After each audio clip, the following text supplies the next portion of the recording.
চলে এসেছি আপনাদের জন্য একটি মজাদার হ্যাকস নিয়ে। হ্যাকসটি হলো ঘরে থাকা রং দিয়ে আপনি কিভাবে বিভিন্ন টোনের বিভিন্ন শেডের স্কিন কালার তৈরি করতে পারেন। আমার মতো অনেক গরিব আর ছাত্রী ইউটিউবার আছেন যাদের রং কিনবার টাকা নেই, আর যেসব রং কিনেন তাদের সাথে দোকানদার স্কিন কালারটা দেয় না, জানি না কি সত্যতা আছে। আচ্ছা যাই হোক, আমি এখানে কিছুটা খয়েরি কালার নিয়ে নিলাম। আমার কাছে প্যালেট কিনবার টাকা নেই, তাই আমি বক্সের ঢাকনাকে প্যালেট হিসেবে ব্যবহার করি।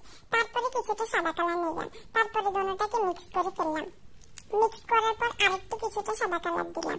যারা একটু ফর্সা ক্যারেক্টার বানাতে চান তারা এখানে সাদা কালারের পরিমাণটা বেশি দিবেন, আর যারা আমার মতো কালো ক্যারেক্টার বানাতে চান তারা সাদা কালারের পরিমাণটা কম দিবেন। তারপর আমি একটা খাতার মধ্যে কিছুটা রং নিয়ে দেখালাম কিভাবে হলো। তারপর আপনি অন্য একটা শেডের রং তৈরি করতে চাইলে আরেকটু কিছু সাদা কালার দিবেন।